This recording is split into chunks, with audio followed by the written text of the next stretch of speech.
Rice Dairy Risk Services is a licensed insurance agency and an affiliate of Rice Dairy LLC. Please see the end of this video for our full disclaimer. Hi everyone, I'm Kelsey Theile, and you probably recognize me from my many emails and phone calls to you.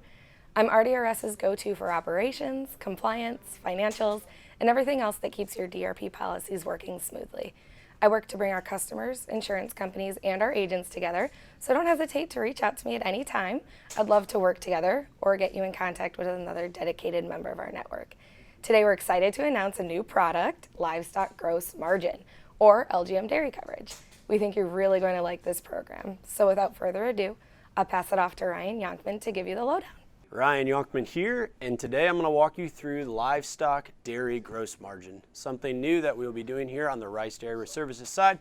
So I want to dive in, walk through some of the basics, as we'll be doing this alongside the Dairy Revenue Protection Program, as well as everything we do on the exchange through Rice Dairy. Let's dive in. Okay, the basics. What is LGM dairy? It is livestock gross margin, and specifically for dairy. It is a piece of insurance that protects us from unexpected declines in gross margin. Key here is on gross margin. So the way this mechanism works is milk prices minus feed costs. So this isn't purely price coverage on milk nor feed, it's a margin between the two. Who's eligible for this deal? Anyone who has dairy cattle and shipping milk is eligible for this program. And as much milk, this is something new, as milk as you're producing can be insured under the program. The moving parts, so we talked about a milk minus feed margin. To dive into that a little bit more, specifically the milk price is CME class 3 times the 100 weights of milk you intend to produce. The corn price from the CME, the soybean meal price from the CME. In this case, from a feed perspective, they do have a conversion table where if you want to convert other feedstuffs into a corn and soybean meal equivalent, you can, ultimately putting together a margin between class 3 milk and your established feed cost.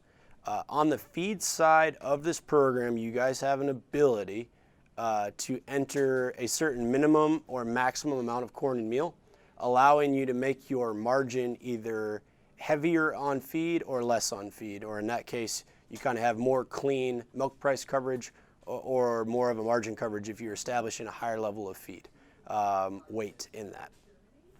How this thing gets measured, so the prices they use, we mentioned these are all exchange listed prices.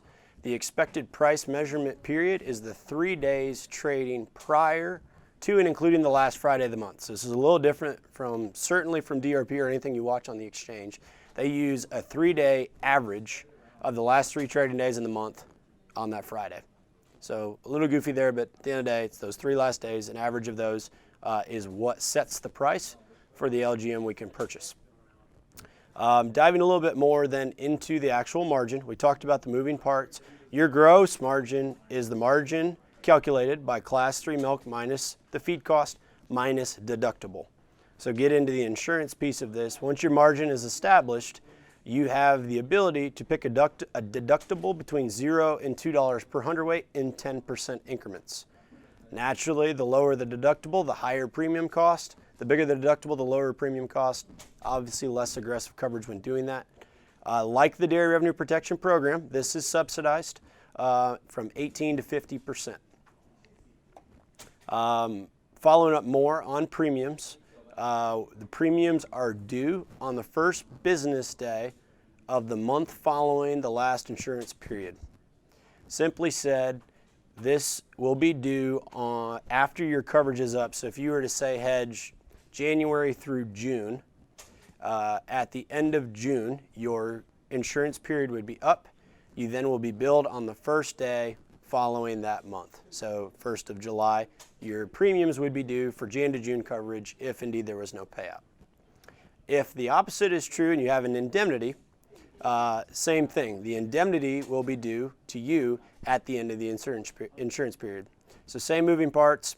Your money is due a month after your coverage is over, and your indemnity would come your way on the same time period. A couple bullets here I already kind of talked about, but what's new? Something that was a big constraint for LGM prior to this crop year was there used to be a limit of 240,000 hundredweights of milk. That's 24 million pounds a year, or roughly 2 million pounds a month. And for many of you that are, say 1,000 cows or more, this program very quickly became too small for you to get a lot of milk hedged appropriately. As of this new crop year, that limit was removed. And so now any size dairy can come into this LGM program and hedge the appropriate amount of milk you want to throughout that year period. Some constraints, just really one massive one here, is you cannot have DRP and LGM on in the same months. And so you cannot overlap your milk production coverage through these two insurance programs in the same months. So you could have DRP on, say in Q1, and you could have LGM on for Q2, but you cannot overlap them both, say in Q1. The program will not allow us to do that. So we can still use both programs, but we cannot use them on the same milk in the same month. So we have to be very cognizant of that when you're looking at these two different insurance programs. I think lastly, just to keep things moving again, and this is just a high overview on LGM. If you have more questions, always reach out. We'll probably be doing some more follow-up on the intricacies of this, like we've done with the DRP and some of the things we do on the exchange. But one key thing I think to end on is when, just because this is very different, again, from some of the other products we trade.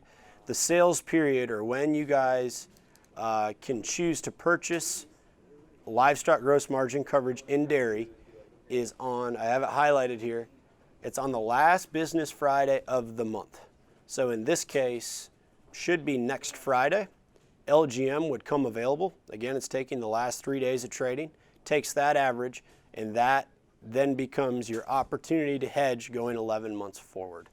And you can see the time here, and so that's a big key. This is not something that's offered every day or even every week. LGM is offered once a month on the last Friday, last business Friday day of the month. So it kind of puts you in a very much a wait and see mode if this is the only tool you're trying to use when hedging. So like all things, we think this is another tool in the toolbox, something we want to make sure, importantly here, that you realize this is something we can do. Our DRP agents are all licensed now to be able to do the LGM as well. So make sure if this is something you like or want to use, you give us a call, talk to us about it. We'll walk you through what you can do, what's available, and as always, what we think the best tool is for you when looking at all these things across the dairy spectrum. Thank you for your time. As always, if you have questions, please reach out. We look forward to hearing from you. Thanks for watching Rice Dairy TV. Be sure to click here to learn more about Rice Dairy Risk Services and the Dairy RP program. And if you're not sure where here is, make sure you scroll down below the video and in the description, click the link. Oh, that's what I meant to say.